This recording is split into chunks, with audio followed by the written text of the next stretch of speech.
When I booked the Airbnb, I just wanted to get away. City life had worn me down, honking traffic, concrete, gray skies, and the constant noise of other people.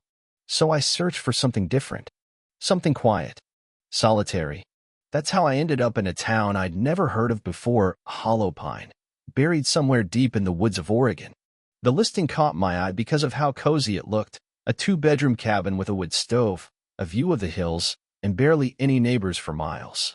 The host, Aaron, had glowing reviews. The price was suspiciously low for how beautiful it looked, but I didn't question it. I arrived just before sundown. The trees around the property were impossibly tall. They leaned together overhead like conspirators, whispering as the wind moved through them. My car rumbled up a narrow gravel driveway, crunching over pine needles and damp soil, until the cabin emerged like a postcard from the 1970s, slanted roof, yellow porch light already on, rocking chair creaking gently in the breeze. There was no check-in. The door was unlocked, key left on the kitchen counter just like the message said. Inside, it was exactly like the photos, if not better. There was a fireplace already stacked with wood, soft rugs, and a table set with 2 cups and a note. Welcome, enjoy your stay. Please be respectful of the space and don't move anything in the guest bedroom. Aaron. The handwriting was elegant, curved and calm. I didn't think much about the part with the guest bedroom. Maybe it was being used for storage or something. Still, I wandered down the hall, curious. There were 2 doors. The one on the left led to my room, simple but inviting.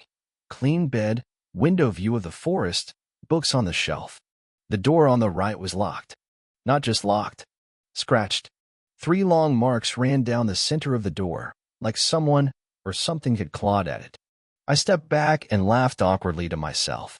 Probably just a prank by the owner. Or maybe a pet. Still, something about it stuck with me. That weird knot in your chest when something isn't right, but your brain hasn't figured out why yet. I made dinner. I read. I sat by the fire, alone in the cabin as the wind howled outside. And when it got late, I finally went to bed, feeling more at peace than I had in weeks. Until 2:43 a.m. A creak. Not just from the walls or the wind. It came from the hallway. From the locked room. Then footsteps. Slow. Steady. Moving toward my door. I lay frozen beneath the covers, barely breathing. Light crept in under my bedroom door. A faint, unnatural glow, soft and yellow, like a lamp in the hallway had been switched on. But I remembered, with certainty, that I had turned off all the lights before bed. Every single one. Including the hallway lamp. Then came the footsteps. Not the creak of old wood, not the groan of a shifting house. These were deliberate. Soft, wet, deliberate. Thump, thump, thump. They were coming from the hall. From the direction of the locked guest room. Each step sent a ripple through my chest, like a drum beat I couldn't ignore. There was something off about the sound, like bare feet dragging across the floor, not quite lifting, almost sticky. It was the sound of something alive, but wrong. The footsteps stopped just outside my door. And then breathing. Not mine. Someone or something was standing on the other side.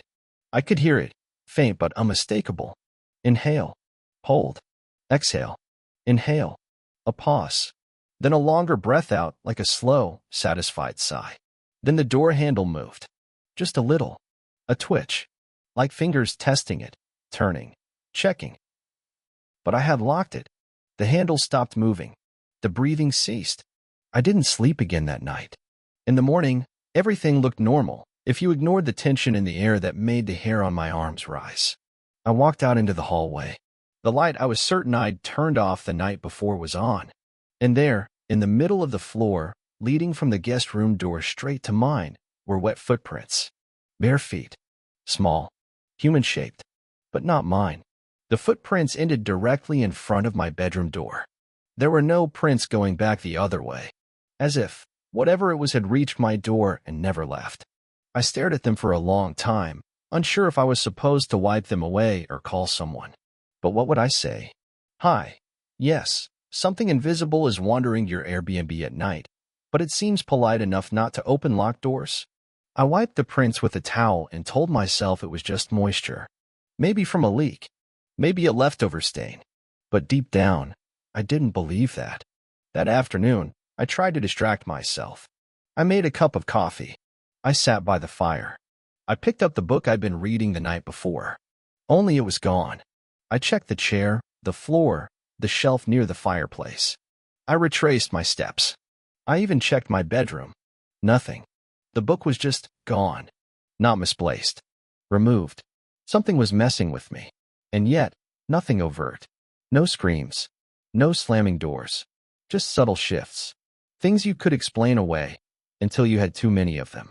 That night, I left every light in the house on. Kitchen, hallway, bedroom lamp, even the bathroom. If there was going to be something walking around again, I wanted it to know I was watching. At 2:56 a.m., the lights went out. All of them. Instantly. No flicker. No dimming. Just snap. Darkness. And then, the sound. A soft knock. From inside the guest room. I jolted upright in bed, heart pounding in the dark. The power had gone out. The entire cabin was suffocatingly quiet now, save for the rhythmic tick of a distant wall clock. My phone screen glowed as I checked the time, 2:56 a.m. Then knock. Soft, deliberate, coming from the guest room. The locked guest room. Knock. Knock. Two more. My instincts screamed at me to stay put. But curiosity is a terrible thing. It chews at logic and buries fear beneath the need to know. I stepped into the hallway, phone in hand, using the flashlight to guide me. Everything was dead quiet. The cabin walls, once warm and alive with creaks and whispers, now felt silent, like something was holding its breath. I stopped in front of the guest room door. The scratches I had seen earlier were still there, deeper now, more pronounced. The doorknob looked untouched. But I noticed something new, the faint scent of lavender and mildew. A strangely familiar perfume, something I couldn't quite place, like the smell of an old wardrobe. And then, my name, whispered, from behind the door. Ethan. I froze. No one should have known I was here. I hadn't told friends. I hadn't even posted online. My reservation was private. Then the doorknob turned. Slowly. Silently. On its own. Click. The door creaked open just a crack. Not fully. Just enough to reveal total blackness inside. No movement. No breathing. Just an open invitation. I turned and ran. I didn't sleep the rest of the night. Just sat in the living room. Phone clutched. Fireplace dead. Lights off. Waiting for dawn. But dawn came late. The trees outside seemed thicker than before.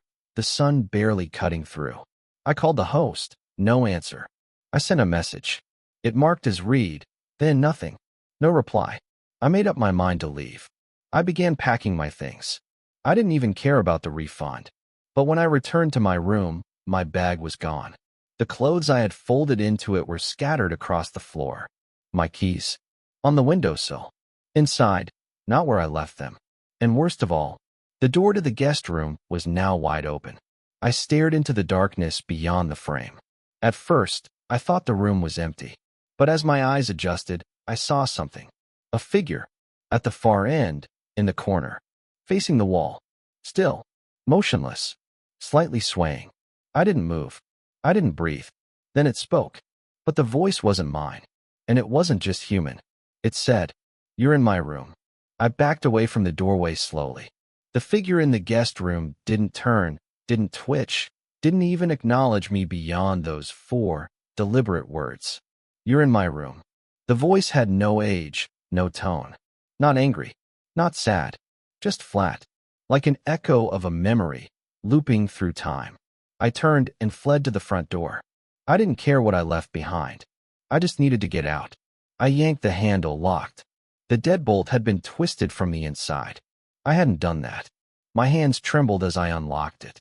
I threw the door open and bolted down the porch steps, gravel crunching beneath my shoes as I sprinted to the car. But the car wouldn't start. Not a sputter. Not a sound. The dash remained dead, no matter how many times I turned the key. My phone. Also dead. Somehow drained to zero overnight despite being plugged in. Everything was lifeless. I looked back at the cabin. The front door was now closed again. And someone, was watching me from the upstairs window. But there was no upstairs. At least, I didn't think there was. I made the decision to walk. Hollow Pine had to be close enough to reach by foot. I had maps downloaded, right? Wrong. The GPS app was blank. No signal. Just the little blue dot spinning uselessly in the middle of a green expanse. Still, I headed into the woods, following the gravel path that had brought me here. But the deeper I went, the more things felt wrong. The air was too still. Not dead quiet, but too controlled. The chirps of birds came at odd intervals, like they were recorded and being played back on a loop. The wind moved in pulses, gusts that always came from behind me, no matter which direction I faced. I checked my watch. I'd been walking for 20 minutes, then 30, then an hour. But when the trees finally parted and I found myself in a clearing, I was back at the cabin. Panic set in. I circled the house, tried to find another road, another direction. Everything led back to the same place, like the forest itself was folding in around it. When I finally returned to the front porch, something new was waiting for me. A note, folded neatly, tucked into the slats of the rocking chair. The same elegant handwriting from before. It's rude to leave without saying goodbye. You're a guest. Remember that. B. Aaron, the host, or whoever she or it was. My hands trembled. I considered burning the whole place down, but I didn't know if fire would work on this place. That night, I didn't bother locking anything. What was the point? I sat in the main room, a blanket around my shoulders, a knife from the kitchen clutched in one hand. And I waited. It started around midnight. The lights flickered back on by themselves. The fire roared to life, though I hadn't lit it. The stereo in the corner began to play a song I didn't recognize. Old, warped, and footsteps echoed across the upstairs floor. The upstairs that shouldn't exist. But I could hear them, pacing, then dragging, then stairs, creaking, descending, step by step. A shadow emerged in the hallway, just past the kitchen. Not the figure from before. Something else. Its shape was wrong. Head too low. Arms too long.